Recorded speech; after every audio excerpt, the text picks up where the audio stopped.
roi de Judée, il y avait un sacrificateur nommé Zacharie, de la classe d'Abia. Sa femme était d'entre les filles d'Aaron et s'appelait Élisabeth.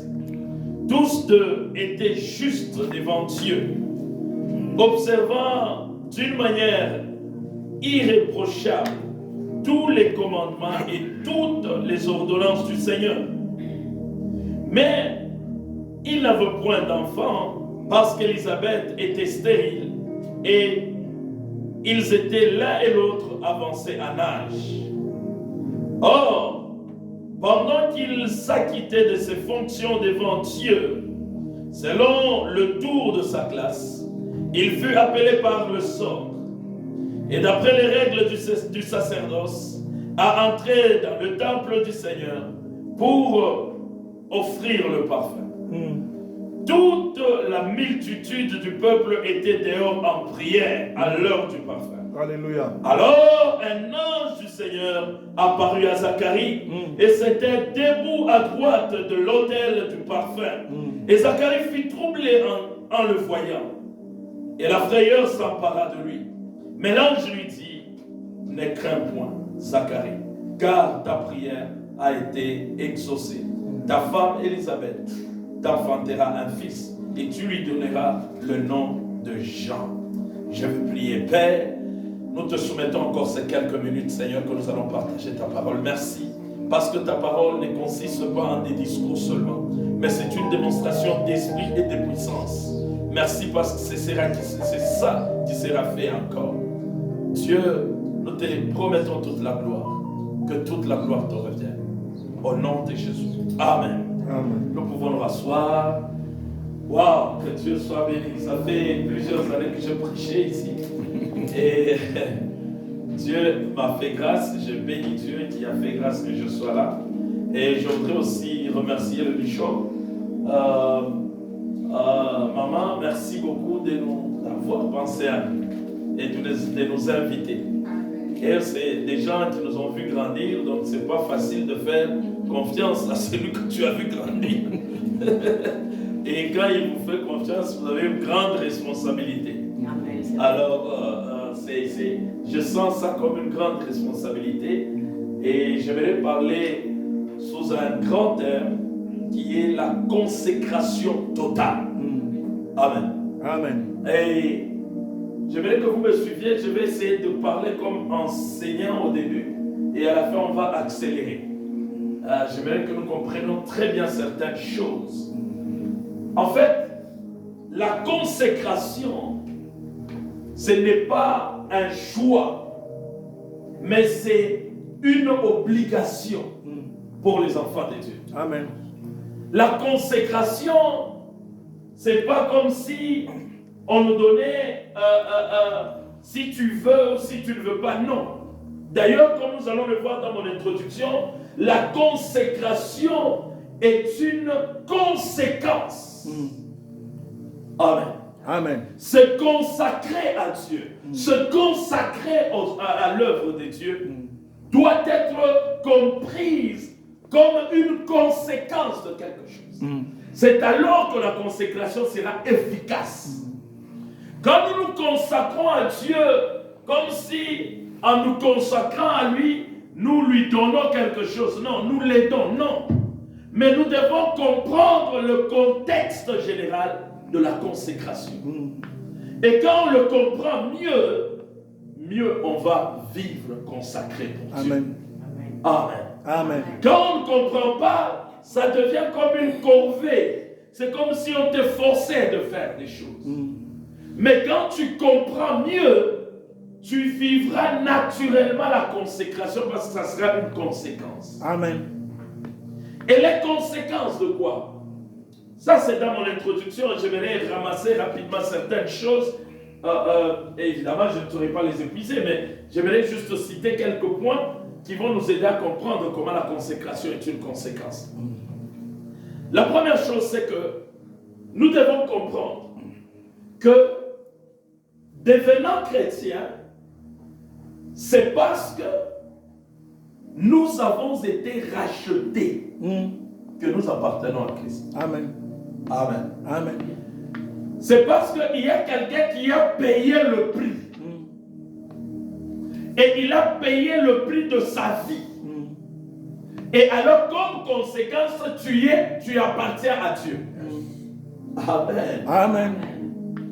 C'est parce que lui a versé le... Je vais lire quelque chose d'abord avant.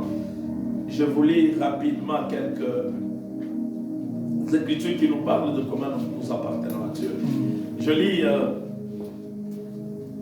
1 Corinthiens 6. Le verset 19 et 20. Je suis dans 1 Corinthiens. 1 Corinthiens 6, 19 et 20. Écoutez ce que la Bible dit. Ne savez-vous pas que votre corps est le temple du Saint-Esprit, que vous avez reçu de Dieu? Et la Bible continue et dit ceci. Et que vous ne vous appartenez point à vous-même. Vous ne vous appartenez point à vous-même. Ok, est-ce qu'on comprend ça? Tu ne t'appartiens plus à toi-même. C'est la Bible qui le dit. Pourquoi la Bible dit cela? Et la Bible dit, car vous avez été rachetés à un grand prix. Glorifiez donc Dieu dans votre corps et dans votre esprit qui appartiennent à qui? À Dieu. Je donne un exemple de consécration. Vous savez, si vous achetez quelque chose qui vous a coûté cher, mettons, vous achetez une voiture qui vous a coûté énormément cher. Cette voiture vous appartient parce que vous l'avez payée. Vous avez payé. Par conséquent, elle vous appartient à vous. Parce que vous avez versé l'argent. Et personne d'autre ne peut venir jouer avec ça parce que c'est votre voiture. Et si ça vous a coûté très cher, même vos enfants, vous allez limiter leur accès à cette voiture quand vous pensez à ce que vous avez payé. Quand je pense que j'ai donné tout ce que j'avais pour avoir cette voiture-là, en fait, personne ne peut s'en approcher et jouer avec ça. Ça m'appartient et c'est à moi parce que j'ai payé avec le camp. Amen. En fait, c'est la même chose. Tu appartiens à Dieu parce que Dieu a payé au plus fort. Amen. Il a donné ce qu'il avait d'unique et de plus cher. Yes. C'est Jésus-Christ de Nazareth. Alléluia. La Bible dit, vous ne vous appartenez même pas à vous-même. Ouais. Pourquoi? Parce que vous avez été rachetés à un grand prix. Yes. Et ce grand prix qui a été payé totalement et parfaitement. C'est pourquoi Jésus a dit, tout est accompli. Yes. Et c'est curieux. Donc, tu ne t'appartiens même pas à toi-même. Et ça, c'est le haut niveau des consécrations. Être consacré, c'est-à-dire, je suis dédié à quelque chose, à Dieu. Alors, le fait d'être dédié à Dieu, parce qu'on comprend que Dieu a déjà payé le prix. Il a versé le plus fort. La Bible nous dit, en fait, Jésus a versé son sang pour nous. C'est ça le prix qu'il a payé. Parce que 1 Pierre, quand vous lisez 1 Pierre, 1 Pierre 1, à partir du 18e verset, la Bible dit, sachant que ce n'est pas par des choses périssables, par de l'argent ou de l'or, que vous avez été rachetés, de la vaine manière de vivre que vous avez hérité de vos pères. La Bible dit, mais ce n'est pas le sang précieux de Jésus, comme un agneau sans défaut et sans tache, que vous avez été rachetés. Amen. Donc Dieu a versé le sang de Jésus pour t'avoir toi et moi. Amen. Amen. Je ne parle pas du sang aujourd'hui, mais j'ouvre une parenthèse pour que vous compreniez pourquoi la Bible parle du précieux. Jésus est le résultat, sur le plan biologique, de la couverture du Saint-Esprit et de Marie.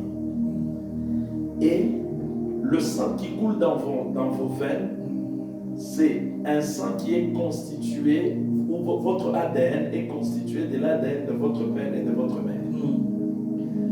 Quand on dit votre sang, c'est l'ADN de ces deux. Maintenant, Jésus a quel ADN? Parce que ce qu'il a ouvert, c'est le Saint-Esprit.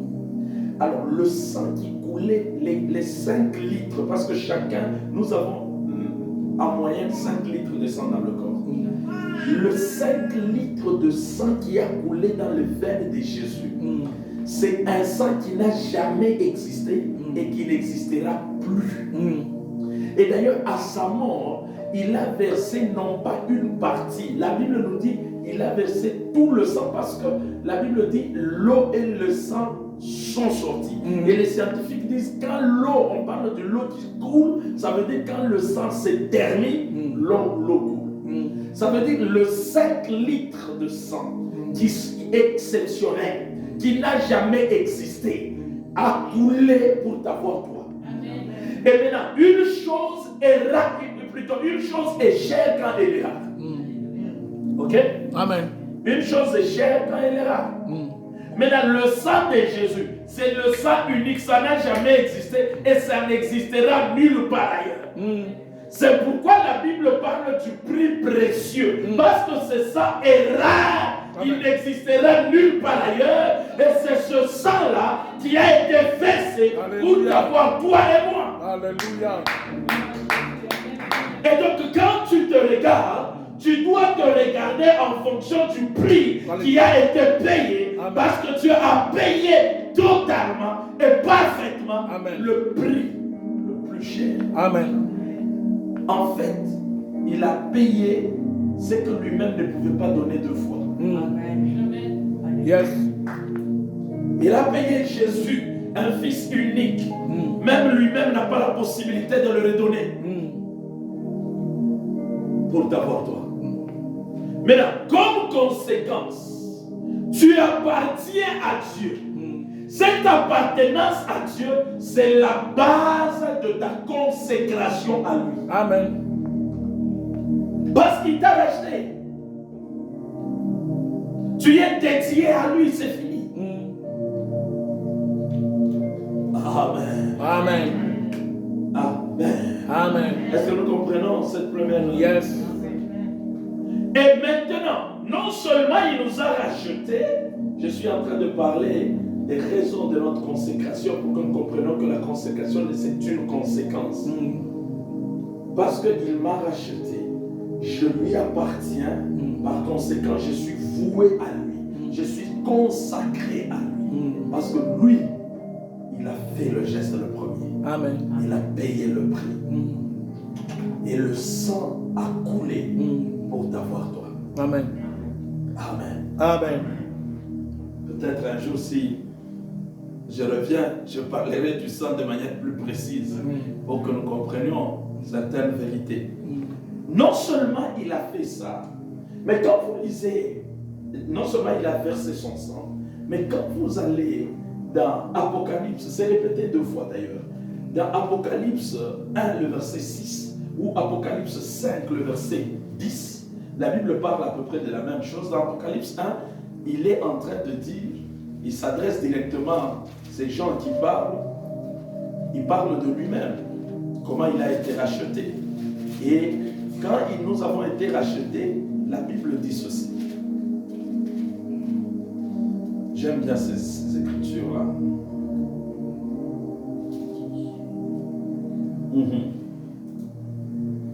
La Bible dit, je commence par le 6e verset, et le 5e verset. Et de la part de Jésus-Christ, le témoin fidèle, le premier-né des morts, et le prince de roi de la terre, c'est lui qui nous aime et qui nous a délivrés de nos péchés par son sang, le sang qui a été payé comme prix. Mais quand il a payé le sang et qui a fait de nous un royaume des sacrificateurs pour Dieu son Père. Amen. En fait, il nous rachète et il fait de nous quoi? Un royaume et des sacrificateurs pour Dieu. Vous savez que les sacrificateurs, c'était parmi les gens les plus consacrés sur la terre. Amen. Amen. Amen. Un sacrificateur, il savait qu'il est dédié à Dieu. Qu'il est totalement consacré à Dieu. Mais la Bible nous dit que Jésus, quand il nous a rachetés par son sang, il a fait de nous un royaume des sacrificateurs pour Dieu son Père. Ça veut dire que comme vous êtes là, comme je suis là, quand Dieu nous regarde, il dit waouh, yes, non seulement on les a rachetés pour moi, maintenant, mais on a fait d'eux des sacrificateurs. Le sacrificateur, même sa tenue, traduisait le fait qu'il est consacré à Dieu. Amen. Sa vie traduisait comment il est consacré à Dieu. Maintenant, Jésus nous a rachetés. Il a fait de nous un royaume des sacrificateurs pour Dieu son Père. Ça demande une consécration totale. Amen. Amen. Amen. Parce que tu appartiens à Jésus, non seulement ça, mais tu lui appartiens comme sacrificateur. Comme sacrificateur. Amen. Amen. Et une troisième chose, non seulement il a fait de toi sacrificateur, quand nous revenons à la première écriture que nous avons lue, nous venons de lire ici, la Bible nous dit ceci, sachant que, en fait, ne savez-vous pas que vous êtes le temple du Saint-Esprit? Non seulement il a fait de vous sacrificateurs, mais il a fait de vous aussi temple. En fait, dans l'ancienne alliance, quand vous lisez, les choses qui étaient les plus consacrées sur la terre, c'était le temple ou le tabernacle, dans son temps du tabernacle, et deuxièmement, le sacrificateur. Les choses les plus consacrées sur la terre, c'était ces choses-là. Amen. Amen. Maintenant, Dieu a fait de toi les deux choses en même temps. Amen. Non seulement tu es sacrificateur, mais la Bible dit, ne savez-vous pas que votre corps est le temple du Saint-Esprit qui est en vous et que vous avez reçu des dieux, que vous ne vous appartenez point à vous-même. C'est là la Bible parle de pourquoi on ne s'appartient pas, parce que vous avez été rachetés à un grand prix et il nous a rachetés. Il a fait de nous un des sacrificateurs, il a fait de nous deux des temples. Les deux choses étaient parmi les choses les plus consacrées à Dieu. Amen. Le temple, c'est la maison de Dieu, en fait. Le sacrificateur, c'est celui qui avait unique toute l'année. C'était un seul sacrificateur qui pouvait entrer dans le Saint des Saints pour faire le service. Quelle consécration.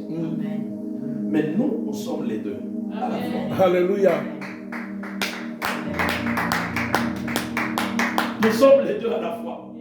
Donc ta vie doit être une vie de consécration. Non pas parce que tu veux, je ne sais pas, faire quoi à Dieu, mais le fait qu'il t'a racheté et il a fait de toi. Amen. Amen. J'aime bien donner cet exemple. À un moment donné, quand on était au Katanga, et puis on s'est retrouvé dans le Kasaï.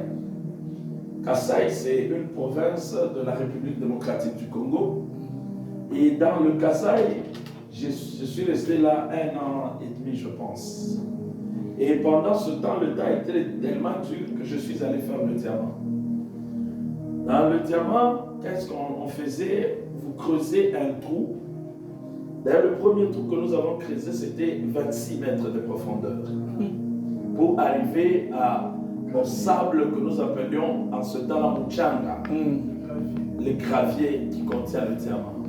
Quand on arrive là, on faisait 3 galeries. Une galerie comme ça, une comme ça, une comme ça. Wow, vous avez fait ça ou quoi?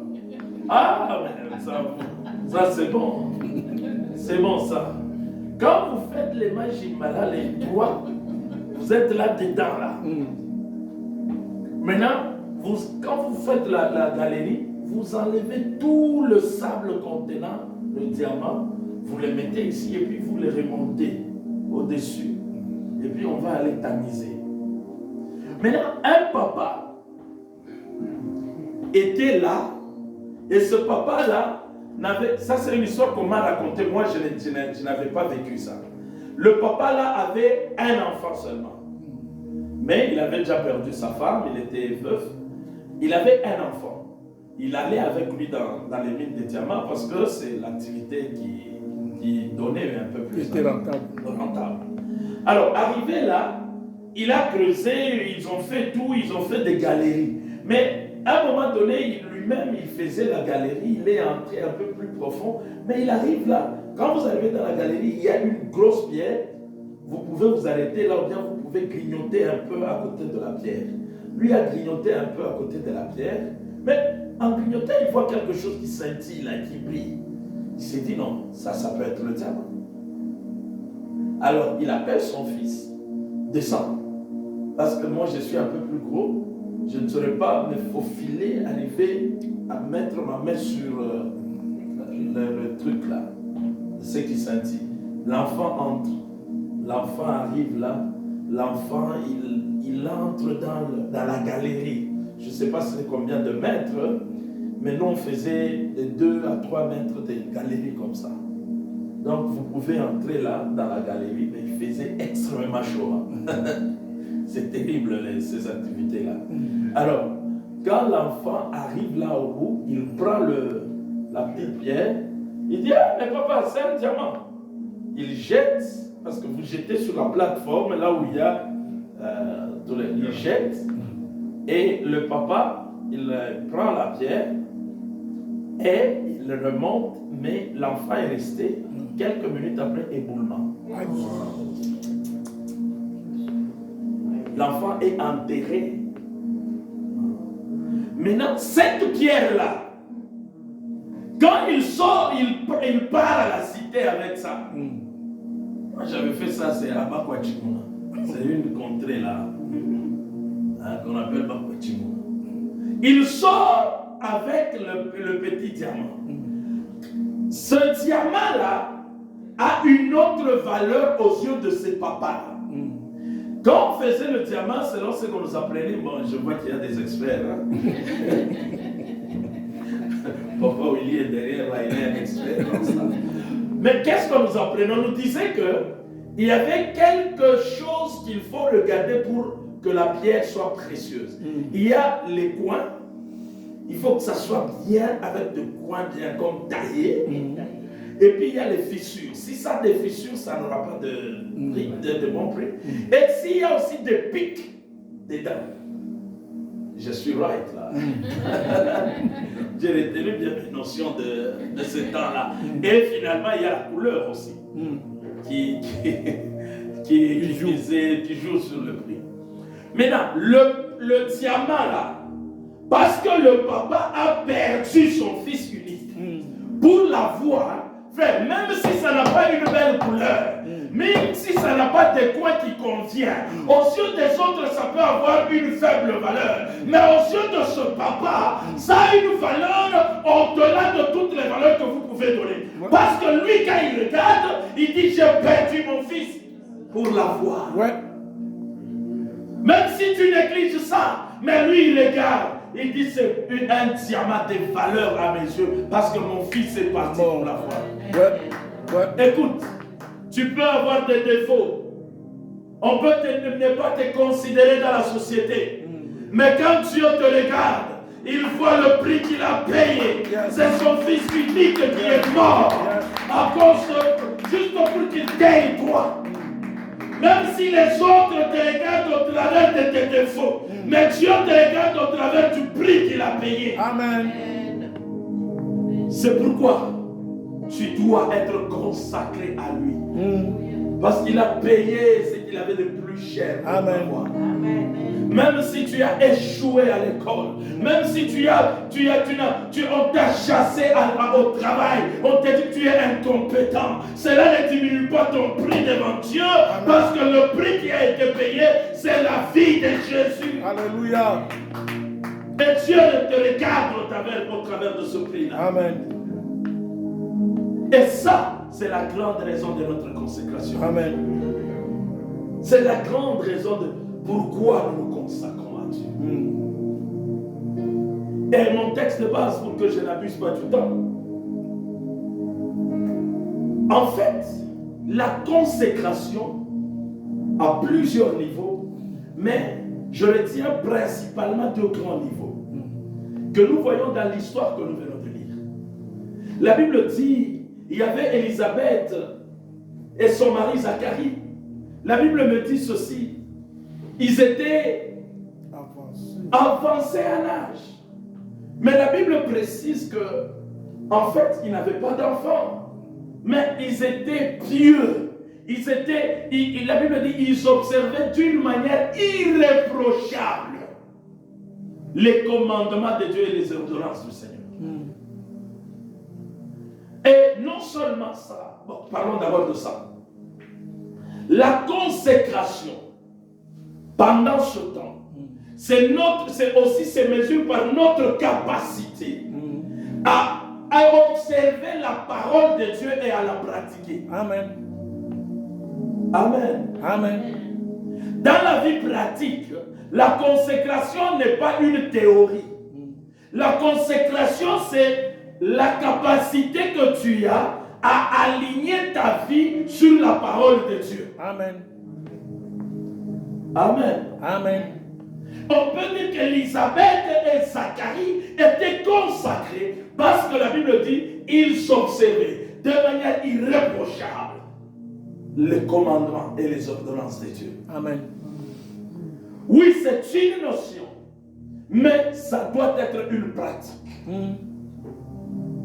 Tu dois regarder, ta vie doit matcher avec la parole de Dieu.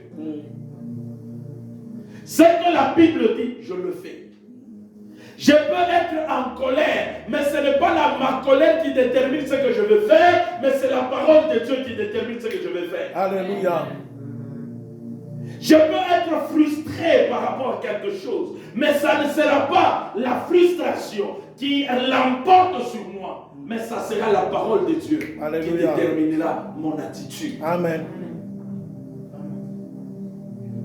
Ils étaient consacrés parce qu'ils suivaient de manière irréprochable la parole de Dieu. Quelle est la position de ta vie par rapport à la parole de Dieu?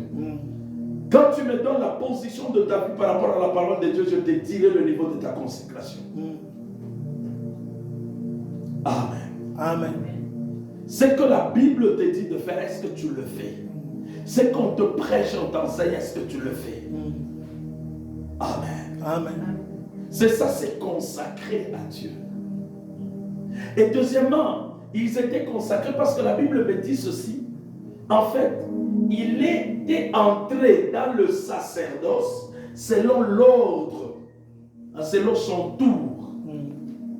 Et ça veut dire que c'était un homme qui était à son poste, dédié à l'œuvre de Dieu. Deuxième dimension de la consécration, c'est notre manière de nous dédier à l'œuvre de Dieu. Comment tu es dédié à l'œuvre de Dieu? Amen. Amen. Amen. Amen. Dieu attend de toi et moi que nous puissions nous consacrer à son travail. Il y a beaucoup de choses que Dieu veut faire sur la terre, mais passant par toi. Amen. Amen. Vous savez, je vois, il y a des gens qui ont, par exemple, il a un mari ou il a une femme, il ne lui parle jamais de Christ. Il ne l'évangélise jamais. Dieu veut que tu évangélises, c'est son travail. Mais tu n'évangélises jamais. C'est mon gars, mon doux, ma carotte. Mais si tu ne l'évangélises pas, ta carotte, il a un enfer. Amen. Tu t'amènes toi-même à l'église, tu laisses tes enfants, tu n'influences pas, tu ne parles pas de Christ à tes enfants. Tu les laisses à la maison et tu donnes toutes les raisons. Non, ils doivent aller au sport. Le sport et le ciel, qu'est-ce qui prévaut? Il faudrait que je vous parle comme si je suis en Afrique. Amen. Amen. Amen. Non, c'est parce qu'il a choisi un programme de sport et le sport, c'est... Il ne peut pas venir passer 2 heures ici devant Dieu. Mais il doit aller passer 3 heures au sport et tu fais tous ces sacrifices pour aller au sport seulement. Tu les prépares oh non, il joue bien au basket, il n'ira même pas au NBA là, peut-être qu'il n'ira même pas là. Mais en venant ici, le ciel est certain. Donc tu veux négliger le ciel pour un billet. Dieu nous attend dans la consécration au service. Amen. Dieu nous attend. Il y a des choses qui doivent être faites ici, qui ne sont pas faites parce que je ne le fais pas. Oh, la Bible me dit ceci. Ces gens étaient dédiés à la parole de Dieu et deuxièmement à l'œuvre de Dieu. Êtes-vous dédié à l'œuvre de Dieu? Quelqu'un peut, il a une belle voix, et il reste là-bas, il ne chante pas, parce que le frère Rodrigue va chanter seul. Et puis, bon, lui, ça ne lui dit rien, mais il chantait là où il était, mais ici, bon, pour multiples raisons. Vous savez, mes bien-aimés dans le Seigneur, il y a un jour où tu fermeras les yeux sur la terre et tu vas les ouvrir dans l'au-delà. Tu verras que l'échelle des valeurs va changer. Les choses auxquelles tu as attribué beaucoup de temps, beaucoup d'énergie, tu vas voir leur inutilité. Yes. Et les choses que tu négligeais, où tu pouvais te consacrer totalement, tu vas voir leur utilité. Et malheureusement, pour certains, ça sera tard. Comme pour ce chasseur qui arrive dans la forêt, il ramasse des pierres, il était chasseur des oiseaux, il ramasse des pierres bien rondes pour aller tuer les oiseaux. Il a lancé les pierres, il n'a même pas gagné, il n'a pas eu un seul oiseau. Maintenant, il est découragé, il commence à rentrer. Sur son chemin de retour, il arrive quelque part. Il veut mettre la dernière parce qu'il a vu un oiseau. C'était bon, vers la fin de la brousse pour rentrer chez lui. Il prend la pierre et il y a un monsieur qui passait là. Il le savait, ah bonjour, bonjour. Et puis le monsieur lui dit, ah, qu'est-ce que tu ramènes? Il regarde et dit, mais non, j'ai une pierre, je vais essayer d'atteindre cet oiseau-là. Le monsieur lui dit, non, mais ce n'est pas une pierre ce que tu ramènes. C'est le diamant. C'est le diamant. Il dit, c'est pas possible. J'en avais beaucoup. J'ai ramassé ça dans la brousse là. Mais j'ai jeté sur les oiseaux. Mais je n'ai même pas tué un seul oiseau. Pendant qu'il me reste un, c'est alors que j'ai su que c'est le diamant. Je suis cet homme qui vient te dire, l'énergie que tu as, le temps que tu as, c'est le diamant. Tu peux l'utiliser d'une autre manière que les lancer vers les oiseaux que tu ne gagnes pas et puis finalement tu perds tout.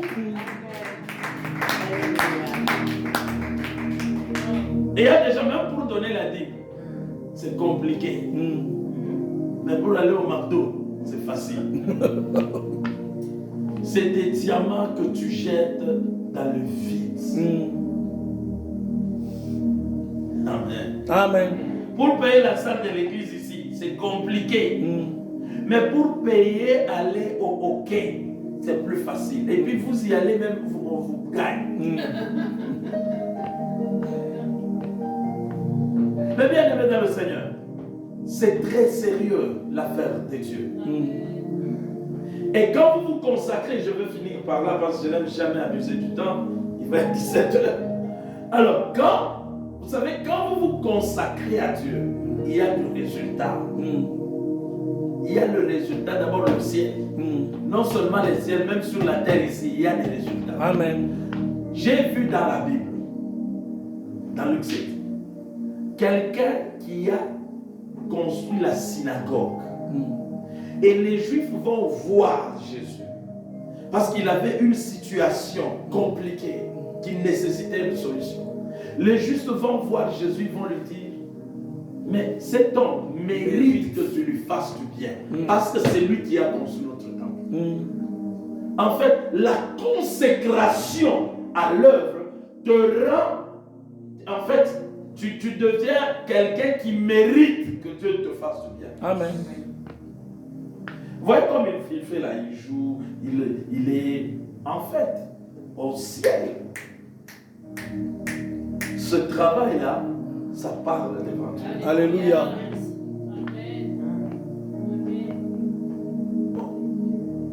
Bishop, vous savez que peut-être je suis extrémiste. Je ne sais pas. Je ne vois pas ma vie en dehors du service de Dieu. Je ne vois vraiment pas ma vie en dehors du service de Dieu. Qu'est-ce que je vais faire de mon énergie? Qu'est-ce que je vais faire de... Qu'est-ce que je peux faire? Yes. Le couple ici qui était consacré à Dieu, ils ont eu Jean-Baptiste comme enfant. Amen. Quand vous vous consacrez à l'œuvre de Dieu, vous allez voir ce que Dieu va faire. Amen. J'en veux pour preuve. Vous voyez, le bishop, quand vous voyez ses enfants de logique, hier j'en avais, franchement, il y a un, son aîné, Le deuxième. le deuxième, qu'est-ce que j'ai dit, le deuxième, il est un prophète de Dieu. Hier, et cette semaine ici, il a bougé toute une capitale de la République du Congo. Quand vous voyez Nathan, vous voyez les choses que vous voyez, en tous, ils sont consacrés à l'œuvre de Dieu. Moi, je pense que c'est parce que leurs parents, leur vie, c'est servir Dieu. Quand vous enlevez le service de Dieu dans la vie de cet homme et de maman, quand vous m'enlevez moi le service de Dieu, il n'y a plus rien. Je vous prie, consacrez-vous à l'œuvre de Dieu. Trouvez ce que vous pouvez faire pour Dieu sur la terre. Où vous pouvez être impliqué.